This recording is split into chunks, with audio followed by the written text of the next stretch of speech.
میرے اتحی واجب الاحترام برادران اسلام دوستوں بزرگوں بھائیوں،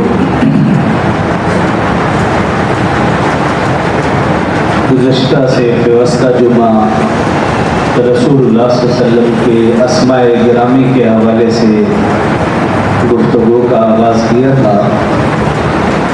کہ آقا صلی اللہ علیہ وسلم کے صفاتی اسماء گرامی بے شمار، بے حد و بے انتہا، لیکن آقا صلی اللہ علیہ وسلم کے ذاتی اسماء گرامی دو، ایک اسم احمد اور دوسرا اسم محمد صلی اللہ علیہ وآلہ وسلم۔ ان دونوں اسماء گرامی کے حوالے سے گزشتہ دو جمعوں میں چند گزارشات عرض کی تھی، اور آج اسی عنوان کا آخری حصہ کہ ان دونوں اسماء گرامی کی خیر و برکات دنیا اور آخرت میں کیا حاصل ہو سکتی ہے، اس حوالے سے قرآن و حدیث کی روشنی میں عرض کروں گا۔ محترم سامعین، آقا صلی اللہ علیہ وسلم کے دونوں ذاتی اسماء گرامی کی گونج تو صدیوں سے، آقا صلی اللہ علیہ وسلم کی ولادت سے سینکڑوں نہیں، ہزاروں نہیں، لاکھوں نہیں، اربع خرب سالہ قبل سے رسول اللہ صلی اللہ علیہ وسلم کے دونوں ذاتی اسماء گرامی کی گونج رہی ہے، لیکن اس کے باوجود آقا صلی اللہ علیہ وآلہ وسلم کی ظہور نبوت سے قبل تک کسی نے بھی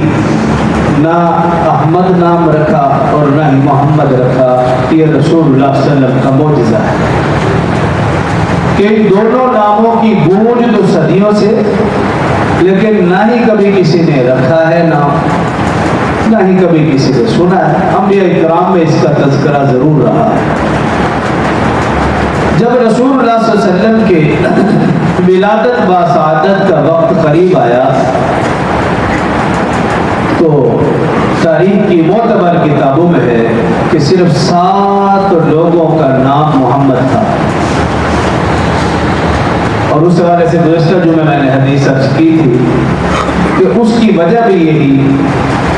کہ جب ان میں سے ایک آدمی سے پوچھا گیا کہ تمہارا نام محمد کیوں رکھا، تو پھر اس نے بتایا کہ میرے والد تجارت کی غرض سے ملک شام میں تھے۔ ایک عیسائی پادری راہب نے پیشین گوئی فرمائی کہ عرب میں، مکہ میں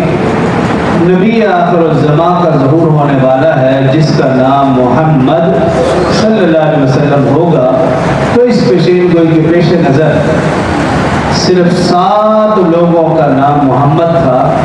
اور اسی روشنی میں نے عرض کیا تھا کہ علماء مفسرین محدثین محققین لکھتے ہیں کہ اگر کوئی شخص منت مان لے کہ اگر میرا بیٹا منت مان لے کہ اگر مجھے اللہ نے اولاد کی توفیق دی میں نام محمد رکھوں گا، اللہ ہر صورت میں اسے بیٹا عطا فرمائے گا۔ اور اسی طرح اگر کوئی شخص اپنی گھر والی کے پیٹ کی طرف انگلی کے اشارے سے کہے کہ جو اس پیٹ میں اس کا نام محمد ہوگا، تو اللہ اس منت ماننے کی برکت سے اس کو بیٹا ہی دیں گے اور نیک صالح اولاد عطا فرمائیں گے۔ اسی طرح گزشتہ جمعے یہ بھی حدیث کہ اب ایک صحابی آئے، ان کے بچے زندہ نہیں رہتے تھے، مر جاتے تھے پیدا ہونے کے بعد، تو رسول اللہ صلی اللہ علیہ وسلم نے اس کا بھی یہی علاج تجویز کیا کہ تم منت مان لو کہ جو بیٹا ہوگا اس کا نام محمد رکھو گی تو اللہ تمہاری نسل میں بھی برکت دیں گے، اولاد میں بھی، مال میں بھی۔ تو معتبر کتابوں میں ہے کہ اس خاتون نے منت مان لی،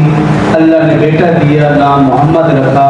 اللہ نے مال میں بھی برکت دی، اولاد میں بھی برکت دی کہ بحرین کے اندر سب سے بڑا قبیلہ اس محمد نامی شخص کا۔ یہ تو گزشتہ جمعے کا خلاصہ تھا۔